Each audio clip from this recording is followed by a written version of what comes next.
Track was fast, and since then it's been downhill, huh, Jimmy? Yeah, it really was, Marty. You know, we unloaded and ran really well. The car felt pretty decent, a little snug, and we tried to do a couple little things to it and actually got it worse.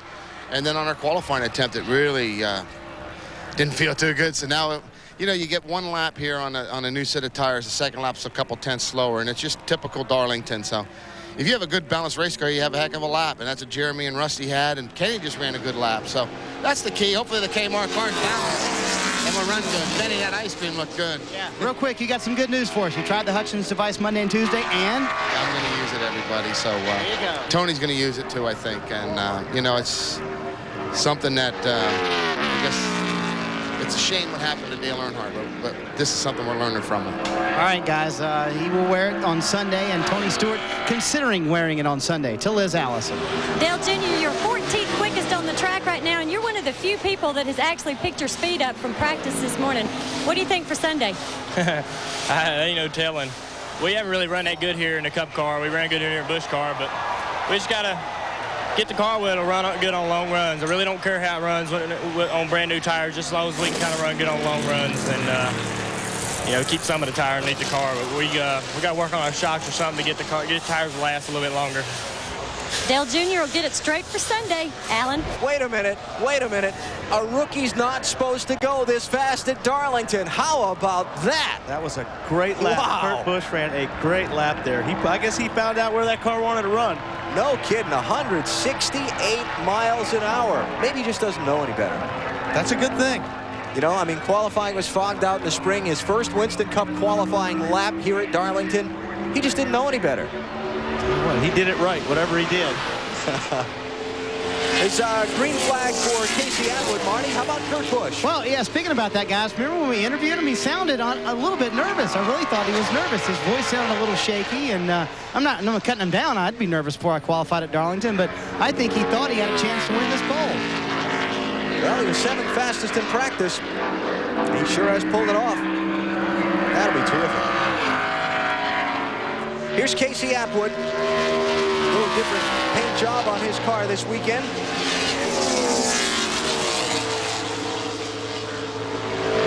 Didn't help it go any faster. 32nd on lap 1, and looks like he's going to take another one. Now, we can't forget about the guy that's sitting in the trailer still. Jeff. Yeah. I mean, the track is getting cooler. We got a cloud cover, just what he wanted. Yep. And he can do it. He's done it.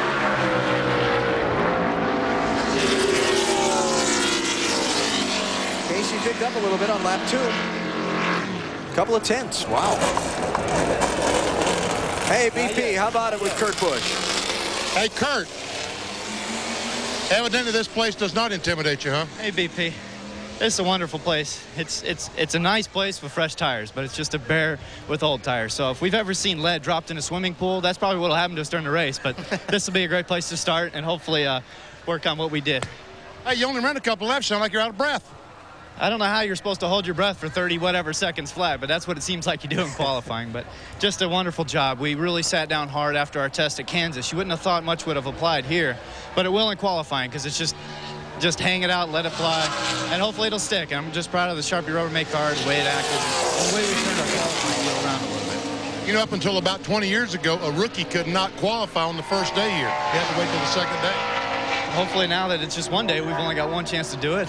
But all that history behind this place, I looked at it, and this is the 52nd annual Mountain Dew Southern 500. This is just a treat. I mean, this place has been around forever. It's been around since my father was even born, so that's how old this place is. Good run. Thank you, Ben.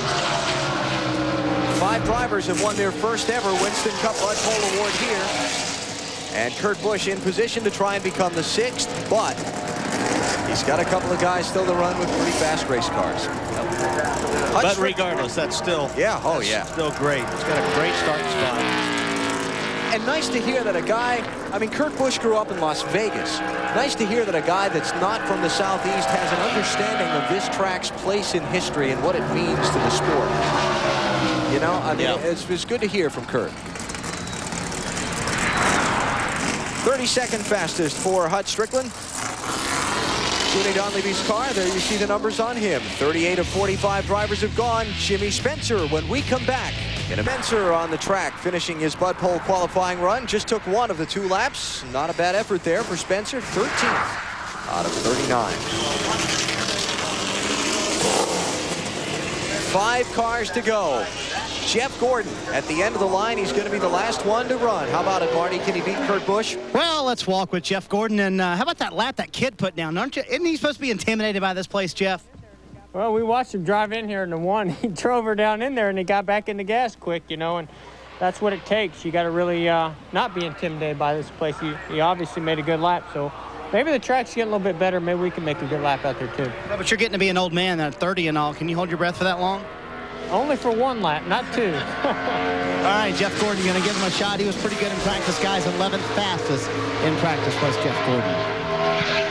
Now, I think this is Jason's first official qualifying lap, too, here at Darlington, right? Yeah. Didn't have qualifying in the spring. Had a pretty big wiggle up there in the middle of 1 and 2. Jason mourning the loss of his father, who passed away last Saturday at 59 years old from a heart attack. His father, Charlie.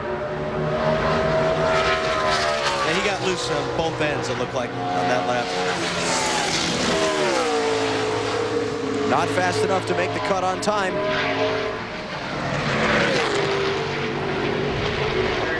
And he's going to give it up after just 1 lap. Smart.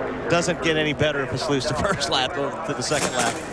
Buckshot Jones, Ricky Craven, Todd Bodine, and Jeff Gordon are the final cars remaining to run. We'll see them when we come back to Darlington. Buckshot Jones, not too good. Not too 40th good. out of 41. 3 ugly words.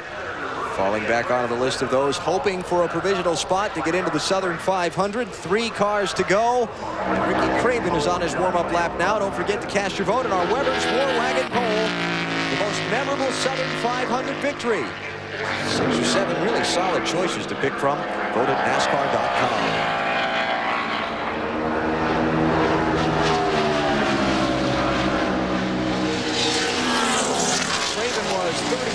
Fastest in practice. His best ever qualifying here at Darlington is a 2nd for the sprint race back in 1997.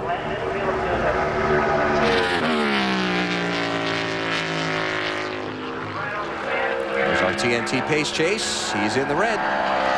Pole sitter Kurt Busch. At this point, question becomes making the top 36 and not falling back on those provisionals.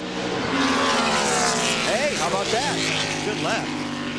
From 34th in practice to 6th for Ricky Craven. He's been doing that lately, though. You can't do that at Michigan. I don't think he was that far down the list, but still, he did qualify well and raced well.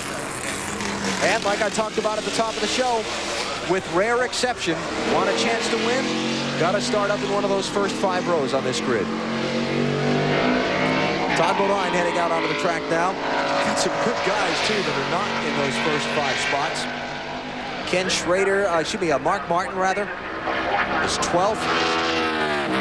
Johnny Benson, 16th. Dale Jr., 17th. Jeff Burton, 22nd. Yates cars, 25th and 26th. Yep.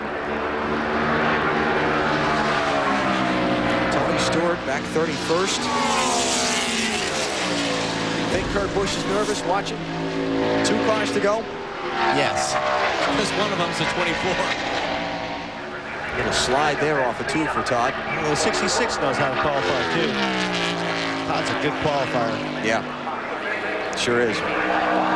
Matter of fact, he's got 6 top 10 qualifying runs in the last 7 races. How about today? Nope.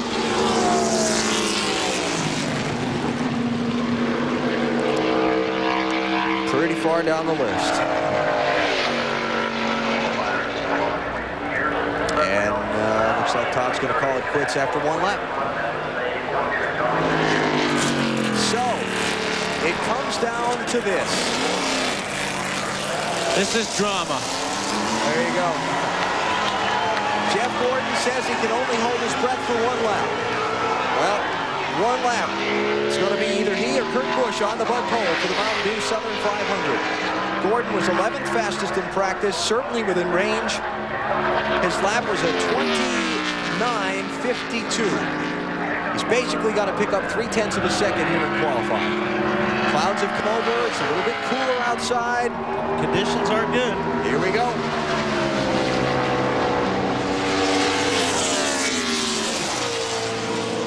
Right after the gas quick. Green is good. There's Robbie Loomis clocking Jeff's corner segments. Oh, it just turned to red right there. Turn 2. Let's see if he gets it back. Got it back in 3. Oh, this is going to be close. Lost it in 4. What's it going to be at the start-finish line? Didn't do it. Kurt Busch has won the Bud Pole for the Mountain Dew Southern 500.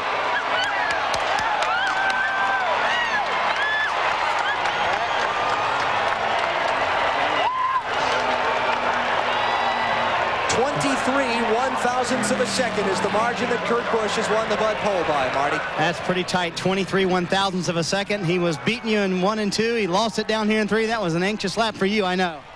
You guys have been promoting this deal that what about drama? This is drama. This is unbelievable to go out there and post up a lap like that and to have the 24 chasing you. He's Mr. Drama himself. I'm just ecstatic. I can't believe it. Just to have this whole program behind us and to get an effort to even drive in Winston Cup. I got to thank this guy right here. Were you nervous? You could expect anything from a Mount Everest type peak to a Death Valley type low in Winston Cup racing. There's nothing that really can prepare you for this or compare to. So I was really just happy with the front row position either way. All right, congratulations from his team owner, Jack Roush, and big hug from Mark Martin, one of the men on his team as well. Kurt Busch with his first NASCAR Winston Cup Series pole, Alan. His previous best qualifying effort in his Winston Cup career, a couple of 9th place runs, but it's Kurt Busch to lead the field of the green flag in the Southern 500. Bud Pole qualifying over, setting the starting field for Sunday's 52nd running of the Mountain Dew Southern 500. And Kurt Busch is right. We know drama. Right down to the last corner of the last lap of the last car for the kid to beat Jeff Gordon for the pole. I think that's pretty cool. Kurt did a great job. That's a lot, especially here at Darlington. That's pretty cool. Of all places to get your first Bud Pole, to do it for the Southern 500, that's pretty neat. BP, Jeff Gordon gave him a heck of a run. Jeff, now wouldn't you felt terrible? Wouldn't you felt terrible if you'd have beaten that rookie out of the pole for the Southern 500? No, you won the... But I tell you, I watched him go through 1-2, and he did an awesome job. So he kind of made me step my game up a little bit, you know, and I drove it in there real deep, got back in the gas, got a little bit tight off of 2, and I think that was where we lost it. But what a great effort. You know, we had to really pick up from practice. You know, we tried to make a qualifying run, ran like a 55, and I didn't know if we had it. But going out late and some of the adjustments these guys made on the DuPont Chevrolet were perfect. Great car. So what kind of adjustments? Air pressure adjustments on pit road?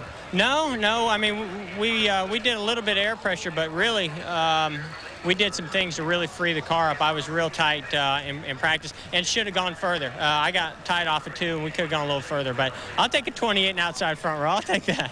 And you didn't beat Kurt Busch. But, I mean, you think those guys in the motorhome lot over there watching this, they would know if you said what you did. You probably wouldn't be a good idea to tell me what you did to the car to make it go fast. It's okay because I'm the last car, so they can't go over there and work on it now. And next year it won't really matter, right? That's right. It'll be different next time we come back. Good run. Thank you. Real happy with that. Thanks, Ben. Alan? All right. Jeff Gordon to start on the front row for the Southern 500, looking for a 5th win in this race. And here is the starting lineup for Sunday's event. Well, I think your statistics may take another change now Sunday. You think so? You got a lot of good cars from 10th on back or 11th on back. Yeah, but look at the good cars up front here. Oh, there's no question. This is going to be a good race. Bobby Labonte, defending Winston Cup and Southern 500 champion, row 5. There's Dale Earnhardt Jr. going to come from the 18th starting spot. And you know what? It would thrill me if it did. I think it will. I think it's going to be...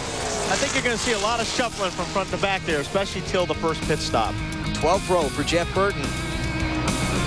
Another former Darlington winner. The Yates cars, row 13 and row 14 for Rudd and Dale Jarrett.